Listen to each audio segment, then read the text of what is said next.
అందరికీ నమస్తే. నా పేరు హారిక. అయోధ్య రాముల వారికి పాదుకలు తయారు చేసిన పిట్టంపల్లి రామలింగాచారి గారు మనతో పాటు ఉన్నారు. ఆయనతో మాట్లాడదాం. అంటే ఆయన మాటల్లోనే అన్ని విషయాలు తెలుసుకుంటే బాగుంటుందని చెప్పి మాట్లాడదాం. సార్, ఎలా ఉన్నారు? బాగున్నామండి. రెడ్ టీవీ యాజమాన్య నమస్కారాలు. నా పేరు పిట్టంపల్లి రామలింగాచారి, లోహశిల్పి, old Boinapalli, Asmatpet bus stand, Srimad Virat Kalakuteer యాజమాన్యం. సార్, ఎలా అనిపిస్తుంది అయోధ్య రాముల వారికి? అంటే ఎంతో పుణ్యం ఉంటే కానీ మనకు అదృష్టం దక్కదు. ఇప్పుడు ఆయన డైరెక్ట్గా మీరే పాదుకలు తయారు చేసిండ్రు, ఎలా ఫీల్ అవుతున్నారు? అయోధ్య శ్రీరామచంద్ర వారి దేవస్థానానికి, మూల విరాట్ దేవస్థానానికి మనం పాదుకలు తయారు చేసినట్టే అది మామూలు విషయం కాదు. దాదాపుగా ఈ జనవరి 22 తారీఖు నాడు మన భారతదేశమే కాదు, ప్రపంచ దేశాలలో ఈ దేవస్థానంది ఈ 22 తారీఖు నాడు చాలా గుర్తింపు ఉన్నదన్నమాట. అంటే ఒక ముఖ్యమైన కార్యక్రమం జరుగుతుంది మన భారతదేశంలో కనుక చాలామంది దేశస్తులు కూడా మనకు అతిథులుగా వస్తున్నారు ఆ కార్యక్రమానికి. అంత పేరు ప్రతిష్టలు పొందిన దేవస్థానం భారతదేశంలో ముఖ్యమైనది ఇది ఒకటే, శ్రీరామచంద్ర వారు జన్మించిన స్థలంలో దేవాలయం నిర్మాణం కావటం. దాని తర్వాత వచ్చేసి అటువంటి పెద్ద దేవస్థానానికి నేను 140 కోట్ల మంది ఉన్న మన జనాభాలో, భారతదేశం జనాభాలో ఎంతోమంది శిల్పులు ఉన్నారు. రకరకాల రంగాలలో ఉన్న శిల్పులు చాలామంది ఉన్నారు. అందులో మా రంగము అంటే లోహానికి సంబంధించిన మా రంగంలో తెలుగు రాష్ట్రాల నుంచి నేను ఒక స్వామివారికి జత పాదుకలు తయారు చేయటం అనేది ఇది మనము కోరుకుంటే వచ్చేది కాదు. కావాలని చేద్దాము అంటే కూడా చేయాలంటే బంగారం కూడా పెట్టి చేసేయచ్చు, కానీ తయారు చేసేటానికి వీలు పడదు. ఇస్తే మనము భక్తులుగా గిఫ్ట్ ఇవ్వడానికి పనిచేస్తుంది, కానీ తయారు చేయడానికైతే విలువడడం కష్టం అనమాట అది. అయితే అటువంటి సందర్భంలో అంత ముఖ్యమైన ప్రదేశానికి నుంచి నాకు ఆర్డర్ రావటము, నేను ఆ దేవస్థానాన్ని చేసేయమంటే ఇది సాక్షాత్తు శ్రీరామచంద్రుల వారు ఇచ్చిన వరముగానే మేము భావిస్తున్నాం అనమాట. సార్, ఇప్పుడు అంటే ఈ ఆర్డర్ ఎలా వచ్చింది? అంటే మిమ్మల్ని ఎలా అప్రోచ్ అయ్యారు వాళ్ళు? అంటే మాకు పాదుకలు కావాలి అని చెప్పి. ఇది ముఖ్యంగా ఏంటంటే మొట్టమొదటి జరిగిన విషయం ఏంటంటే, మా బ్రదర్ ఒక సత్యనారాయణ ఉన్నాడు. ఆయనకు మా ఈ అయోధ్య భాగ్యనగర్ సీతారామచంద్రుల వారి సేవా ట్రస్ట్ అని ఒకటి మణికొండల చర్ల శ్రీనివాస శాస్త్రి గారు అని ఉన్నారు. ఆయన సినిమా మ్యూజిక్ ఇంజనీర్ ఆయన. అయితే ఆయన ప్రస్తుతానికి ఇప్పుడు దాదాపు ఒక 10-12 సంవత్సరాల నుంచి మొత్తం ఈ రాముల వారి సేవలనే ఉన్నాడు అనమాట. అతనికి మా బ్రదర్ పరిచయం ఉంటే మా బ్రదర్ చేస్తాడని చెప్పేసి అతను నా దగ్గర తీసుకొచ్చిండు. దాని తర్వాత వాళ్ళు నా దగ్గరకు వచ్చిన తర్వాత, మీరు ఎక్కడ ఉంటారంటే పలానా దగ్గర మణికొండలు ఉంటామంటే, ఆ మణికొండల చుట్టుపక్కల దేవాలయాలు మేము చేసిన దేవస్థానాలు చాలా ఉన్నాయి. అక్కడ అట్లా అంటే ఇక మీరు ఆ దేవస్థానాలన్నీ నాకు తెలుసు, నేను అక్కడ వర్క్ కూడా చూసిన అని చెప్పేసి ఆయన పూర్తిగా మా మీద నమ్మకంతో సంపూర్ణంగా ఈ మనం పెట్టుకున్న ఈ కార్యక్రమాన్ని పూర్తిగా నెరవేరుతుంది, మాకు ఇబ్బంది ఏం లేదని చెప్పి నా పూర్తి నమ్మకంతో వాళ్ళు ఆ పాదాలు తయారు చేసే బాధ్యత నాకు అప్పగించారు వాళ్ళు. సార్, ఇప్పుడు నాకేం తెలిసిందంటే మీరు డైరెక్ట్గా అయోధ్య రాముడికి పాదుకలు తయారు చేస్తున్నాను తెలీదు, తర్వాత తెలిసింది అని అన్నారు. ఎలా సార్, ఎలా ఫీల్ అయ్యారు? సడన్గా అయోధ్య రాముడికా అని చెప్పేసి ఏమన్నా అనిపించిందా? అంటే వాళ్ళు మొట్టమొదలు అడిగినప్పుడు మామూలుగా మాకు ఒక పాదుకల జత కావాలి ఇట్లా అని అడిగినరు, కానీ అయోధ్య కానీ మాకు చెప్పలేదు. మొదలు చెప్పాలంటే అప్పుడు మాట్లాడుతున్న సందర్భాన్ని బట్టి. దాని తర్వాత మేము వాళ్ళు పాదుకలు కావాలన్నప్పుడు మేము మామూలుగా మన ప్రాంతాలలో ఉండే దేవస్థానాలకు ఏమన్నా కావాల్సి వస్తుందేమో మేము అనుకున్నాము. జనరల్గా అటువంటి కస్టమర్స్ వస్తుంటారు కదా, ఇది కూడా అట్లానే అనుకున్నాం మామూలుగానే. కానీ వెనకసరికి ఇక్కడ మీ దేవాలయం అని అడిగినప్పుడు ఇది ఇక్కడ కాదు, అయోధ్యకు పంపిస్తున్నాం అన్నాడు. అయోధ్యకు అన్నప్పుడే నాకు కొంచెం ఆలోచనలో పడిపోయింది మనసు అంతా. అయోధ్యకు మనం తయారు చేయడానికి మన దగ్గరకు వచ్చింది ఆర్డరు. దాదాపు ఇప్పుడు నా షాప్ వచ్చేసి 30 సంవత్సరాల షాప్ మాది, ఒకటే స్థానంలో. కానీ ఇంత పెద్ద ప్రధానమైన దేవాలయాలు, ముఖ్యమైన దేవాలయాలు కొన్ని చేసినాం, కానీ అయోధ్యకు అన్నప్పుడు భారతదేశంలో ఒకటి ముఖ్యమైన మూల విరాటు, నిజమైన మూల విరాటు రాముల వారు అక్కడనే ఉంటుంది కనుక అంత పెద్ద దేవస్థానం నుంచి వర్క్ వచ్చిందా మాకు అనేది కొంచెం ఫీలింగ్ బాగా తట్టిందన్నమాట మాకు. అది చాలా సంతోషం అనిపించింది. కాకపోతే ఆ 2-3 క్షణాలు, 1 నిమిషం సేపు కూడా అది నిజమా లేకుంటే మామూలుగా మనకేమన్నా ఆలోచన అట్లా తడుతుందా అని ఆలోచనకు వచ్చింది అది. అది. ఇప్పుడు అయోధ్య రాముడికి పాదుకలని తెలిసిన తర్వాత అంటే మనం ఆల్రెడీ ఏమన్నా చిన్న ఇప్పుడు దేవస్థానానికి వెళ్ళొస్తేనే మనం ఇంట్లో పూజ చేసుకొని ప్రసాదాలు కానీ పంచుతాం. అంటే మన సంస్కారం అది. అలాంటిది ఇప్పుడు అయోధ్య రాముడికి పూజలు అంటే పాదుకలు అనగానే ఎలాంటి పూజ చేశారు? అంటే మేము వాళ్ళు ఫస్ట్ ఏం చేశారంటే వాళ్ళు అక్టోబర్‌లో దీనికన్నా ముందు ఇంకో పాదుకల జత ఇచ్చిండ్రు మాకు ఆర్డరు. అదేమైందంటే అది ఒక 1 వీక్‌లో తయారు చేసినాం అది. అంటే అది రాగి రేకు మీద తయారు చేసేసి దాన్ని మీద బంగారం నీరెక్కిచ్చేసి అది అక్టోబరు 28 తారీఖు నాడు మన శ్రీకాకుళం నుంచి పాదయాత్ర బయలుదేరింది అది. దాదాపు ఇప్పుడు అయోధ్యల దగ్గరకు వచ్చేసినాయి అవి. అది తీసుకుపోయేటినాడు అక్టోబర్ 26 తారీఖు మా దగ్గర నుంచి తీసుకుపోయేటినాడు ఈ పాదుకలు మాకు ఆర్డర్ ఇచ్చారు. ఈ పాదుక అంటే అది అప్పుడు చెప్పినప్పుడు అది వేరే జత. అదేమో పాదయాత్రకు వాడుకున్నారు. ఇదేమో డైరెక్టు మన పూజా కార్యక్రమాల నుంచి దేవస్థానంలకు పోతుంది ఇది. అయితే వీళ్ళు చేయించింది దానికన్నా ఇది పనితనం ఎక్కువ. దానికన్నా ఇది వెయిట్ ఎక్కువ. అది ఒక 3 కేజీలు ఇంచుమించు ఉంటుంది అది. ఇదేమో 2 కలిసి 12 కేజీల 600 గ్రాములు ఉంటుంది ఇది. దానికి దీనికి పనితనము దాని మీద ఉన్న ముద్రికలు ఇవన్నీ చాలా డిఫరెంట్ దానికి దీనికి. ఇది ముఖ్యమైనది ఉన్నది కనుక దీంట్లో కొంచెం ప్రాధాన్యత తీసుకొని మనము కళను దాని మీద పొందుపరచడం జరిగింది. పూజలు ఎలాగో చేస్తాం కాబట్టి పాదుకలకు ఎలాంటి లోహాలు వాడారు? ఇప్పుడు పంచలోహాలు అంటారు. ఏ లోహాలు వాడారు? ఇది మొట్టమొదటి నుంచి సబ్జెక్ట్ ఎట్లుంటుందంటే ఇది వీళ్ళు మనకు ఆర్డర్ ఇచ్చిండ్రు కరెక్టే. ఇచ్చినప్పుడు ఏంటంటే శ్రీరామచంద్ర వారి పాదుకలు మామూలుగా ఏదో జనరల్గా వాడేది 9.5 అంగుళాలు అట్లుంటుంది. స్వామివారికి ఇస్తున్నాం కనుక మనము ఇది 12.5 అంగుళాలు పెట్టవలసి వస్తుంది అనమాట. ఎందుకంటే శ్రీరామచంద్ర వాళ్ళు భారీగా ఉన్న రాజానుభావుడు కనుక ఆ కొలతల ప్రకారంగా పెట్టవలసి వచ్చింది. అంటే దానికి నిర్ధారణ ఏంది మనకంటే దాన్ని చరిత్రను బట్టి తీసుకోవాల్సి వస్తుంది. అదే 12.5 అంగుళాలు మనము పొడవు పెట్టవలసి వస్తుంది. నెక్స్ట్ ఇంకోటి వచ్చేసి 5.5 అంగుళాలు వెడల్పుతోటి. దాని తర్వాత వచ్చేసి దాని మీద ముద్రికలు అనేది ఏమేమి ఉండాలి మనకు ఫస్ట్ అనేది ఆలోచన. ఎందుకంటే మామూలుగా దేవస్థానాలు చేసినట్టయితే కుదరదు. ఇది ముఖ్యమైన దేవస్థానానికి పోతుందని చెప్పేసి ఆలోచనతోటి మేము మా దగ్గర శిల్పశాస్త్ర గ్రంథాలని ఉంటాయి పాతవి. దాంట్లో తమిళ్ అవి. దాంట్లో కొన్ని మనము ఈ విష్ణు సాంప్రదాయానికి సంబంధించిన ముద్రికలు తీసుకోవడం జరిగింది. ఎందుకంటే శ్రీరామచంద్ర వాళ్ళు విష్ణు స్వరూపం విష్ణుమూర్తి కనుక ఆ ముద్రికలు మొత్తం తీసుకున్నాం అనమాట.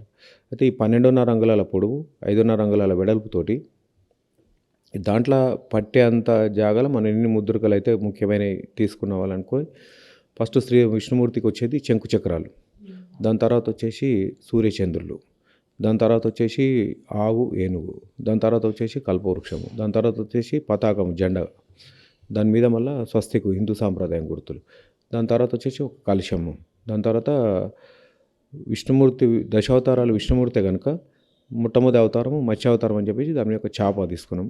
దాని తర్వాత వచ్చేసి యుద్ధానికి సంబంధించిన ప్రధాన ఆయుధము కత్తి, దాని తర్వాత వచ్చేసి రాముల వారు ఆయుధము విల్లు అదొకటి, తర్వాత ఏనుగు ఉంది కనుక ఒకటి అంకుశం, దాని తర్వాత పాద పద్మాలు అనటానికి కనుక మనము ఆ పాదాల మీద పద్మాలు కూడా ముద్రికలు తీసుకోవడం జరిగింది. అయితే ఒక్కొక్క దానికి ఒక్కొక్క అర్థాలు ఉన్నాయి. దానికి ఆ అర్థాలు ఉన్నాయి కనుకనే దానికి మనకు ఈ రాముల వారి విష్ణు సాంప్రదాయానికి పనికొస్తాయని చెప్పేసి అవన్నీ మనం తీసుకోవడం జరిగింది.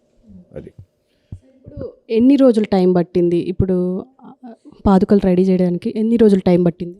ఇది మొట్టమొదలు మనకు ఈ పేపర్ మీద వీళ్ళు ఈ మోడలు ఈ సైజు ఈ ముద్రికలతోటి మనము తయారు చేస్తున్నాము, మళ్ళీ మీ అభిప్రాయం ఏందో చెప్పండి అని చెప్పేసి మనము ఈ పేపర్ మీద డ్రాయింగ్ చేసుకున్న తర్వాత మనము ఆశ్రమం వాళ్ళకు ఇచ్చినాము. ఆశ్రమం వాళ్ళకి ఇస్తే వాళ్ళు అయోధ్యలో ఆశ్రమం ఇక్కడ కాదు, ఆశ్రమం వాళ్ళు దేవస్థానానికి ఇస్తున్నారు. అయితే అయోధ్యలో వాళ్ళు చూసుకున్న తర్వాత మరి ఇవన్నీ మీరు పెడుతున్నారు కదా, మరి దానికి మొత్తం అర్థాలకు సంబంధించి మీ దగ్గర ఉన్నాయి కదా, మళ్ళీ రేపు ఎవరైనా అడిగితే మనం చెప్పడానికి వీలు పడతా అంటే సరే అన్నిటికైతే నేను చెప్తాను, దానికి ఇబ్బందులే అని చెప్తే సరే ఇవన్నీ మాకైతే నచ్చినవి, దీని ప్రకారంగా మీరు మొదలు పెట్టండి అని చెప్పిండు. ఈ పేపర్ మీద ఉన్న డ్రాయింగ్ను తర్వాత మనము ఒక ఇత్తడి రేక్ మీద మాస్టర్ పీస్ తయారు చేసుకుంటాం. ఆ ముద్రికలు అనేది ఉబ్బెత్తు పైకి వస్తాయన్నమాట. మాస్టర్ పీస్ తయారు చేసుకున్నాం. ఆ మాస్టర్ పీస్ తయారు చేసుకున్న తర్వాత మాస్టర్ పీస్ ఇత్తడి రేకు కింద మళ్ళీ మనకు థిక్నెస్ పెరగడానికి కింద వుడ్ది ప్యాటర్న్ తయారు చేసుకుంటాం.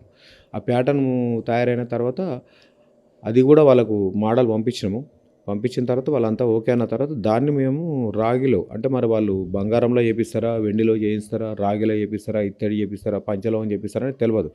ఈ ప్యాటర్న్ మొత్తం తయారైన తర్వాత ఇది దాదాపు క్యాస్టింగ్ వరకు సాలిడ్ చేసుకుంటే మాత్రం మనకు ఎంత లేదన్నా కానీ 15 కేజీల దాకా వస్తుందని చెప్పినాం మేము. అయితే అది రావటం మనకు 12 కిలోల 600 గ్రాములు వచ్చింది. అయితే వాళ్ళు ఏమన్నారంటే, సరే మరి అంత బంగారం అయినా మన దగ్గర లేదు, అంత వెండి అయినా మన దగ్గర లేదు. ఈ బంగారం వెండి కంటే రాగి కంటే శాశ్వతంగా ఉండేది ఒకటి, తర్వాత ప్రాధాన్యత కలిగిన లోహము పంచలోహం. ఇది పూజకు సంబంధించిన దాంట్లో అని చెప్పేసి వాళ్ళు మనం పంచలోహంలో తయారు చేద్దాం దీన్ని, చేసినాక దానికి బంగారం తాపడం ఎక్కిద్దామని చెప్పేసి వాళ్ళు డిసైడ్ చేసుకొని నాకు అదే విషయం నాకు మళ్ళీ చెప్పారు అన్నమాట. అయితే అప్పుడు ఏం చేసాం, ఇక మొత్తం రాగిలో క్యాస్టింగ్ 15 కేజీలు 13 కేజీలు చిల్లర 15 కేజీల దగ్గర దగ్గర మనము క్యాస్టింగ్కు మూసలో ప్యూర్ కాపర్ పెట్టుకున్నాం. దాని తర్వాత వచ్చేసి బంగారం, వెండి, రాగి, సత్తు, తగరం ఈ 5 లోహాలు కలిపి మొదలే ఒక పంచలోహం తయారు చేసుకున్నాము. ఈ రాగి కరిగినప్పుడు ఈ పంచలోహాన్ని అందులో మిక్స్ చేసుకున్నాం. మనం మిక్స్ చేసుకున్నాక ఈ రాగి అనేది ధాతు అనేది మారిపోయి అది మనకు పంచలోహం కిందకి వచ్చేస్తుంది. ఆ పంచలోహాన్ని మనము ఈ పాదుకలను క్యాస్టింగ్ అయిపోయింది మనకు. ఇది క్యాస్టింగ్ అయిపోయిన తర్వాత మళ్ళీ ఒక 20 డేస్ దాకా మనకు వర్క్ పడుతుంది. ఇంకా అప్పుడు మనము దాన్ని చెక్కడం, అంటే దాని మీద ముద్రకలు ఖరాబ్ కాకుండా న్యాచురల్ డిజైన్ రావడానికి, దాని ఆకారం అనేది పూర్తిగా బయటికి రావడానికి దాన్ని చెక్కడము, దాని మీద స్మూత్గా తయారు చేసుకోవడం, దాని మీద డిజైన్, ఇప్పుడు ఆవు ఉందంటే ఆవు మీద ఆభరణాలు కానీ, దాని మీద ఒక వస్త్రం కప్పినట్టు కానీ అట్లాంటివి మొత్తం డిజైన్ మొత్తం దాదాపు 10-15 రోజులు పట్టింది మొత్తం దాన్ని చెక్కడం అయిందన్నమాట. అది చెక్కిన తర్వాత మొత్తం పూర్తయిన తర్వాత బఫింగ్ చేసి అప్పుడు ఈ పాతరసం, అంటే ఇంగ్లీష్లో మెర్క్యూరీ అంటారు, ఆ పాతరసం తీసుకొచ్చేసి వీళ్ళు బంగారం తీసుకొని వచ్చిండు, ఒక 1/4 కేజీ బంగారం తీసుకొని వచ్చారు వీళ్ళు. బంగారం తీసుకొచ్చి దాన్ని పన్యాన్ని కొడతారు. మన తినే లడ్డు మీద పత్తల అది ఒకటి వైట్ది వస్తుంది, అది వెండిది ఉంటుంది, ఇది బంగారం అన్నమాట. ఆంజనేయ స్వామి కూడా పన్యం పెడతారు. అయితే అటువంటిది బంగారంలో తయారు చేసినాక ఈ పాతరసాన్ని ఆ పాదుకలకు రుద్దుకుంటా, అంటే కెమికల్ ఉంటుంది దానికి, యాసిడ్ ఉంటుంది, ఆ యాసిడ్ పెట్టేసి రుద్దుకుంటా ఈ బంగారం పని అనేది దానికి అంటిస్తాం అనమాట. అంటించినప్పుడు ఈ పాతరసం అనేది బంగారాన్ని తినేసి ఆ పంచలోహం వస్తువుకు బంగారం పట్టుకుంటుంది. అది పట్టుకున్నప్పుడు ఎట్లుంటుందంటే మామూలుగా బంగారం పచ్చగా ఉంటుంది కదా, కానీ ఇది మాత్రం అల్యూమినియం మాదిరిగా తెల్లగా వస్తుంది అనమాట. అదంతా అయిన తర్వాత ప్రాసెస్ అయిపోయిన తర్వాత దీన్ని బ్లూ ల్యాంప్ పెట్టి బాగా హీట్ చేసినప్పుడు ఈ పాతరసం అనేది తెల్లగా ఉన్నది మొత్తం కాలిపోతుంది. కాలిపోయాక బంగారం ఒకటి పచ్చగా అట్లా నిలబడిపోతుంది అనమాట. అప్పుడు ఈ బంగారం షైనింగ్ వచ్చేసిన తర్వాత అప్పుడు మళ్ళీ దాన్ని పాలిష్ చేసి వన్నెబెట్టి అంతా వర్క్ అయిపోయిన తర్వాత దాని మీద ఎల్లో కలర్లో 2 స్టోన్స్ కూడా పెట్టినాం. ఆ ఎల్లో కలర్లు అంటే ఫస్ట్ వాళ్ళు రెడ్ కలర్లు ఉంటే బాగుంటుంది కదా అని ఆలోచన వచ్చిండ్రు. చెప్తే నేనన్నా వాళ్ళకు ఎల్లో కలరు, రెడ్ కలర్ కంటే శ్రీరామచంద్ర మన అమ్మవారికి చింతాకు పథకం అనేది ఒకటి మ్యాటరు, చైన్ ఉంది కదా, ఆభరణం ఉంది కదా, దాంట్లో మనము ఆ కలర్ను మనం ఉపయోగించుకుందాము, ఎవరైనా అడుగుతూ కూడా మనం చెప్పడానికి ఈజీగా ఉంటుంది, ఎర్ర కలర్ కంటే ఇది బాగుంటుంది అని చెప్పేసి మేము గ్రీన్ కలర్ స్టోన్స్ను ఇక్కడ మనకు హైదరాబాద్లో దొరకకుండా కానీ సైజు మేము చెన్నై నుంచి తెప్పించి ఆ గ్రీన్ కలర్ స్టోన్స్ కూడా 2 దాని మీద పొదిగడం అయింది. ఎంతమంది పనిచేశారు ఇప్పుడు ఈ పాదుకలు రెడీ చేయడానికి? మీరంతా ఎంతమంది పనిచేశారు? ఈ ప్రధానంగా మొత్తం పూర్తిగా తయారు చేయడానికి నేను ఒక్కనే దాన్ని, ఎందుకంటే కొంచెం సున్నితంగా ఉన్న వస్తువు ఒకటి, తర్వాత వచ్చేసి ఒక ముఖ్యమైన వస్తువు అని చెప్పేసి మనము కొంచెం వేరే వాళ్ళ చేతికి ఎక్కువ ఇవ్వలేదు. కాకపోతే మా శ్రీమద్ విరాట్ కళా కుటీర్ ఉన్న కళాకారుల బృందం, మా పని వాళ్ళు ఎవరైతే ఉన్నారో వాళ్ళు మేమంతా కలిసి ఒక 6 మందిమి ఒక 20 నుంచి 25 రోజులు టైం పట్టింది మాకు మాస్టర్ పీస్ కాకుండా ఇతల ఈ పాదుకలు తయారు చేయడానికే.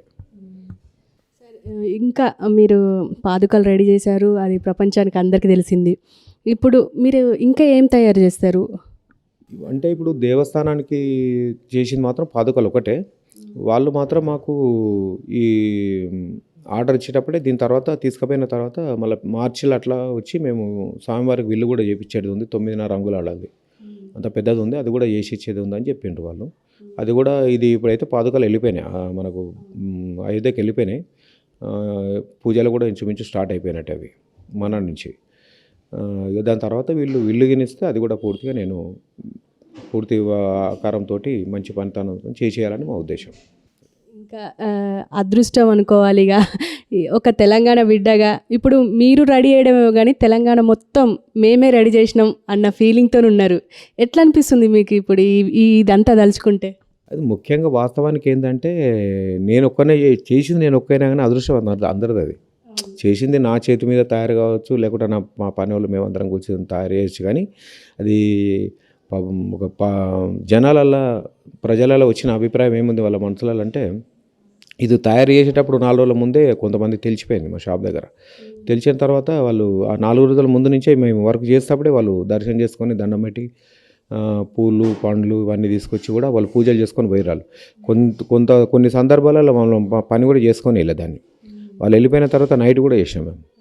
అట్లా వచ్చినాక పూర్తిగా తయారైన తర్వాత మా షాప్ దగ్గర ఉదయం 10 గంటల నుంచి రాత్రి 9:30 దాకా కంటిన్యూగా జనాలు దర్శనానికి వచ్చారు. ఇంకా కొద్దిగా పని ఉంది మేము ఆయనతో చేసుకోవాలంటే కూడా మాకు అవకాశం వేయలేదు. అట్లా ఒకసారి అయింది. తర్వాత వచ్చేసి మళ్ళీ ఇంకొక రోజు వచ్చేసి ఇక్కడ ఓల్డ్ బోయినపల్లి భవానీ నగర్లో వీరబ్రహ్మేంద్ర స్వామి దేవాలయం ఉంటుంది. అక్కడ ఒకనాడు పెట్టినాం. అక్కడ కూడా కంటిన్యూ పబ్లిక్ అట్లనే వచ్చారు. దాని తర్వాత 2 రోజులు మా ఇంట్లో ఉన్నది. మా ఇంట్లో ఉన్న మేము లేవకముందుకే 6 గంటలకు మా ఇంటి ముంగల అయ్యప్ప స్వాములు వాళ్ళు పొద్దుగాల లేస్తారు కదా, పూజా కార్యక్రమం అయిపోతుంది కదా, అది పాదుకలు దర్శనం చేసుకొని వద్దామని చెప్పేసి మేము లేవకముందుకే వాళ్ళు 10 మంది మా ఇంటి ముంగలు ఉంటారు. అట్లా రాత్రి వరకు కూడా మా ఇంట్లో కంటిన్యూగా అయింది. 30 ఏండ్లల్లో మా షాపు ఒకటే స్థానంలో 30 ఏండ్లు అవుతుంది. 1993లో నేను శ్రీమద్ విరాట్ కళా కుటీర్ అనేది స్థాపించుకున్నాం మేము. అక్కడి నుంచి నా దగ్గర పని నేర్చుకున్న వాళ్ళు కూడా ఒక దాదాపు 40 మంది వరకు నా దగ్గర ఉన్నారు. నేను ఇప్పుడు పని చేయబట్టి కూడా దగ్గర 38 నుంచి 40 సంవత్సరాలు అవుతుంది. ఒక 40 మంది దాకా నేర్చుకొని ఉన్నారు. కానీ ఈ 30 సంవత్సరాల్లో మా షాపు సీనియారిటీని బట్టి చూస్తే ఒక్కనాడు కూడా ఒక పత్రికల మా పేరు కానీ, ఒక మీడియాలో మా ఫేస్ కానీ ఏనాడు కనబడలేదు. అటువంటిది మేము కూడా అనుకునేది అప్పుడు, అరే ఇన్ని సంవత్సరాల నుంచి ఇంత పెద్ద దేవాలయాల్లో పనిచేసినాం మనము, అంటే ఒక్కనాడు కూడా ఒక పత్రికల రాదు మాది అని మేము కూడా అనుకున్నాం కొన్నిసార్లు, కానీ పెద్దగా పట్టించుకోలేదు. కానీ అటువంటిది ఏమైందంటే ఈ 3 డేస్లో ఓన్లీ 3 డేస్లో దాదాపు మన భారతదేశం మొత్తం గుర్తింపు వచ్చేసింది దానికి. అంతా రావటానికంటే మామూలుగా మనము కావాలని చేసుకుంటే అయ్యేది కాదు, అది డబ్బు పెట్టి ఖర్చు పెడితే అయ్యేది కాదు. అది ఒకటి ఏంటంటే శ్రీరామచంద్ర వారి వరమే అది అంత. నెక్స్ట్ ఇంకోటి వచ్చేసి మనకు అది తయారు చేసేటప్పుడు కూడా ఒక రకమైన ఒక ఫీలింగ్ ఉన్నది. మేము ఇంత ముఖ్యమైన దేవస్థానాన్ని చేస్తున్నాము, ఇది మాకు వచ్చిన వరము అని చెప్పేసి చాలా వరకు ఇదంతా ఇదైంది మాకు. అంటే రాముల వారి ద్వారా మీకు పేరు రావాల్సి వచ్చింది. మేము అంతకుముందు కూడా యాదగిరిగుట్ట లక్ష్మీనరసింహస్వామి దేవాలయంలో కూడా మేము గర్భాలయంలో ఉన్న విగ్రహాలు మొత్తం మేమే చేసినాం. కానీ అప్పుడు కూడా కాకపోతే తెలిసిన వాళ్ళు కొంతమంది మాత్రమే ఈ గర్భగుడిలో వీళ్ళే చేసిరని కొంతమందికి తెలుసు. కానీ ఇప్పుడు యాదగిరిగుట్టనే అనుకోండి, తర్వాత వచ్చేసి కర్మన్ఘాట్ హనుమాన్ టెంపుల్ కవచం, వెండి కవచం మేమే చేసినాము. తర్వాత మన ఏడుపాయల వనదుర్గ అమ్మవారికి దయస్తంభాలతో సహా మేమే చేసినాము. దాని తర్వాత వచ్చేసి తిరుమల తిరుపతి దేవస్థానం పైన ఉన్న ఉచిత బస్సులకు బ్రాస్ ఐటమ్స్, అలంకరణ ఐటమ్స్ ఉంటాయి, అవి మేమే చేసినాము. తర్వాత వచ్చి కడప డిస్ట్రిక్ట్ బ్రహ్మంగారి మఠంలో ఉన్న ఈశ్వరీదేవి మా సమాధి పైన ఉన్న మండపం మేమే చేసినాం. కానీ ఇటువంటి చాలా చేసినాం. కానీ మన శ్రీరామచంద్ర వారి పాదుకలు చేసినంత ప్రచారం కానీ అంత పేరు కానీ ఇక్కడ వచ్చినంత దేనికి రాలేదు. ఇది ముఖ్యమైన విషయం.